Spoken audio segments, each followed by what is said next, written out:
ദില്ലിയിൽ തിരക്കിട്ട രാഷ്ട്രീയ നീക്കങ്ങളാണ്. ദില്ലി മുഖ്യമന്ത്രി അരവിന്ദ് കെജ്രിവാൾ ഇന്ന് വൈകിട്ട് രാജിവെക്കും. ഗവർണറെ വൈകിട്ട് അദ്ദേഹം കാണുന്നുണ്ട്, ലഫ്റ്റനന്റ് ഗവർണറെ കാണുന്നുണ്ട്, രാജിക്കത്ത് കൈമാറുന്നുണ്ട്. പുതിയ മുഖ്യമന്ത്രി ആരെന്ന് അല്പസമയത്തിനകം അറിയാം.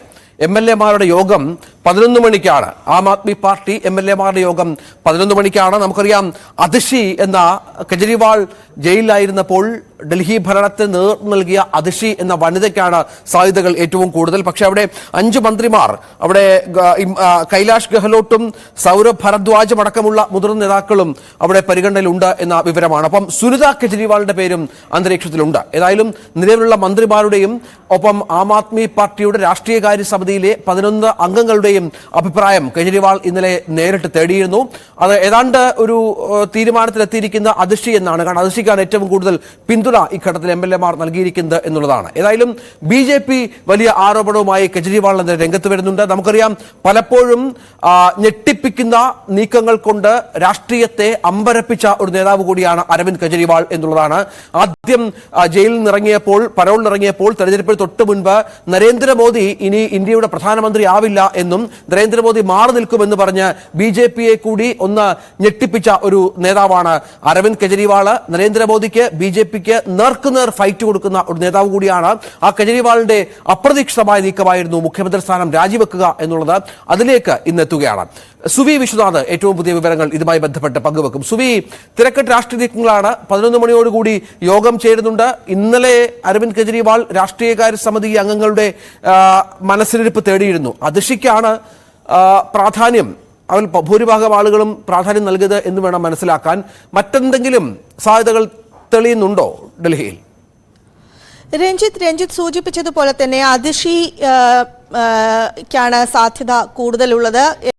ഇന്നലെ ചേർന്ന രാഷ്ട്രീയകാര്യ സമിതി യോഗത്തിൽ എല്ലാവരും ഉറപ്പിച്ചു പറഞ്ഞ ഒരു പേര് അതിഷിയുടേതായിരുന്നു. നേരത്തെ അരവിന്ദ് കെജ്രിവാൾ ജയിലിലായിരുന്ന സമയത്ത് ഡൽഹിയുടെ ഭരണ നിർവഹണങ്ങളിൽ സുസ്ഥിരമായ സേവനം അനുഷ്ഠിച്ച അതിഷിയെ തന്നെ പിൻഗാമിയാക്കണം എന്നാണ് മിക്കവരും പറയുന്നത്. ഏതായാലും രാഷ്ട്രീയകാര്യ സമിതിയിൽ ഇത് സംബന്ധിച്ചൊരു സമവായത്തിൽ എത്തുകയുണ്ടായില്ല. ഏതായാലും ഇന്ന് രാവിലെ ചേരുന്ന MLA-മാരുടെ നിയമസഭാ കക്ഷി യോഗത്തിലാണ് ഇക്കാര്യത്തിൽ ഒരു തീരുമാനം ഉണ്ടാവുക എന്നാണ് പറയുന്നത്. MLA-മാർ തീരുമാനിക്കുന്ന ഒരാളെ തന്റെ പിൻഗാമിയാക്കാം എന്നാണ് അരവിന്ദ് കെജ്രിവാൾ പറഞ്ഞിരിക്കുന്നത്. അരവിന്ദ് കെജ്രിവാളും ഈ യോഗത്തിൽ പങ്കുചേരും. പ്രത്യേകിച്ചും കഴിഞ്ഞ ദിവസം ആണ് അരവിന്ദ് കെജ്രിവാളിന് മദ്യനയ അഴിമതി കേസിൽ ജാമ്യം ലഭിച്ചത്. നേരത്തെ ED നൽകിയ കേസിൽ ജാമ്യം ലഭിച്ചിരുന്നുവെങ്കിലും അത് ഉടൻ തന്നെ CBI കേസെടുത്തത് കാരണം അരവിന്ദ് കെജ്രിവാളിന് പുറത്തിറങ്ങാൻ സാധിച്ചില്ല. പിന്നീട് സുപ്രീം കോടതിയാണ് ഈ കേസിൽ ജാമ്യം നൽകിയതോടെ കഴിഞ്ഞ ദിവസമാണ് അരവിന്ദ് കെജ്രിവാൾ പുറത്തെത്തിയത്. അതിനുശേഷം ആ ഒരു സമയത്ത് കർശനമായ ഉപാധികളാണ് അരവിന്ദ് കെജ്രിവാളിന് സുപ്രീം കോടതി ഏർപ്പെടുത്തിയിരുന്നത്. മുഖ്യമന്ത്രിയുടെ ഓഫീസിൽ കയറാൻ പാടില്ല എന്നതുൾപ്പെടെയുള്ള ഉപാധികളാണ് ഏർപ്പെടുത്തിയിരുന്നത്. ഇതെല്ലാം തന്നെ ഭരണനിർവഹണത്തെ കാര്യമായി ബാധിക്കുന്നതിനാലാണ് അരവിന്ദ് കെജ്രിവാൾ രാജിപ്രഖ്യാപനം നടത്തിയത്. അപ്രതീക്ഷിതമായിരുന്നു അരവിന്ദ് കെജ്രിവാളിന്റെ രാജിപ്രഖ്യാപനം. തന്റെ സത്യസന്ധത ജനങ്ങൾ തിരിച്ചറിഞ്ഞ് തന്നെ വീണ്ടും ജനപ്രതിനിധിയാക്കട്ടെ, അതിനുശേഷം മാത്രമേ ഭരണത്തിലേക്ക് തിരിച്ചു വരുന്നുള്ളൂ എന്നാണ് അദ്ദേഹം പറഞ്ഞത്. തന്റെ സത്യസന്ധത ജനങ്ങളിലൂടെ തന്നെ ബോധ്യപ്പെടുത്തട്ടെ, ജനവിധിയിലൂടെ തന്നെ ബോധ്യപ്പെടട്ടെ എന്നാണ് അദ്ദേഹം പറഞ്ഞത്. ആ ഒരു കാര്യത്തിലാണ് അങ്ങനെയാണ് അരവിന്ദ് കെജ്രിവാൾ പറഞ്ഞത്. ഏതായാലും മഹാരാഷ്ട്ര തെരഞ്ഞെടുപ്പിനോടൊപ്പം തന്നെ ഡൽഹിയിലും തെരഞ്ഞെടുപ്പ് നടത്തണം എന്നൊരു കാര്യവും അരവിന്ദ് കെജ്രിവാൾ അതിനോടൊപ്പം പറഞ്ഞു. എന്നാൽ ഇതിനോട് അത്ര മയമുള്ള സമീപനമല്ല ഇലക്ഷൻ കമ്മീഷൻ സ്വീകരിച്ചിരിക്കുന്നത്. നേരത്തെ ഫെബ്രുവരിയിലാണ് ഡൽഹിയിൽ തെരഞ്ഞെടുപ്പ് നടത്താൻ പോകുന്നത്. ആ സമയത്ത് തന്നെ തെരഞ്ഞെടുപ്പ് നടത്താൻ പറ്റുള്ളൂ എന്നൊരു ഉത്തരവാണ് തെരഞ്ഞെടുപ്പ് കമ്മീഷന്റെ ഭാഗത്ത് നിന്ന് ഉണ്ടാകുന്നത്. പ്രത്യേകിച്ചും വോട്ടർ പട്ടിക ഉൾപ്പെടെ തയ്യാറാക്കേണ്ടതുണ്ട്. അതുകൊണ്ട് തന്നെ അത് അത്ര എളുപ്പമുള്ള നടപടിക്രമമല്ല നവംബറിൽ തെരഞ്ഞെടുപ്പ് നടത്തുക എന്നത്. അത് ഒന്നുകിൽ ജനുവരി അവസാനം അല്ലെങ്കിൽ ഫെബ്രുവരി ആദ്യം നടത്താമെന്ന തീരുമാനത്തിൽ തന്നെ ഉറച്ചു നിൽക്കുകയാണ്. ആ ഒരു സാഹചര്യത്തിൽ കൂടെ ഈ അരവിന്ദ് കെജ്രിവാൾ രാജിവെക്കുന്ന പശ്ചാത്തലത്തിൽ ഒരു പിൻഗാമിയെ തേടേണ്ടതുണ്ട്. ആ ഒരു പിൻഗാമി അരവിന്ദ് കെജ്രിവാളിനൊപ്പം തലപ്പൊക്കമുള്ള ഒരു നേതാവിനെ തന്നെ തിരഞ്ഞെടുക്കണം എന്നും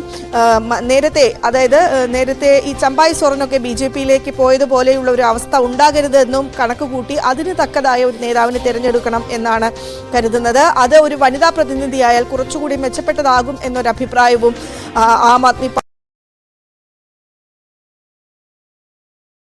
അതിഷിയോടൊപ്പം തന്നെ കൈലാഷ് ഗെഹ്ലോട്ട്, ഗോപാൽ റായ് ഉൾപ്പെടെയുള്ളവരുടെ പേരുകളും ഉയർന്നു കേൾക്കുന്നുണ്ട്.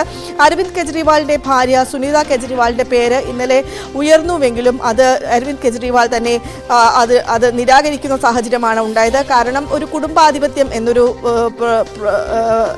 ഒരു പ്രതിഷേധം BJPയുടെ ഭാഗത്ത് നിന്ന് ഉണ്ടാകാനുള്ള ഒരു സാധ്യതയുണ്ട്. അതുകൊണ്ട് തന്നെ സുനിതയെ മുഖ്യമന്ത്രിയാക്കേണ്ട എന്നൊരു നിലപാടിലേക്ക് തന്നെയാണ് അരവിന്ദ് കെജ്രിവാൾ എത്തിയത്. ഏതായാലും 11:30 മണിയോടുകൂടിയാണ് MLA-മാരുടെ യോഗം ചേരുക. ആ യോഗത്തിൽ അരവിന്ദ് കെജ്രിവാളിന്റെ പിൻഗാമി ആര് എന്ന കാര്യത്തിൽ ഒരു തീരുമാനമാകും. വൈകിട്ട് 4 മണിയോടുകൂടി അരവിന്ദ് കെജ്രിവാൾ രാജിക്കത്ത് ലഫ്റ്റനന്റ് ഗവർണർക്ക് കൈമാറുകയും ചെയ്യും. അതാണ് സാഹചര്യം. ഏതായാലും അരവിന്ദ് കെജ്രിവാൾ രാജിക്ക് ഒരുങ്ങുന്നു. 11 മണിക്കാണ് ആം ആദ്മി പാർട്ടിയുടെ നിർണായകമായ യോഗം നടക്കുന്നത്. നമുക്ക് വിശദാംശങ്ങൾ പങ്കുവച്ചത് ഇതുമായി ബന്ധപ്പെട്ട സുവി വിശ്വനാഥാണ്.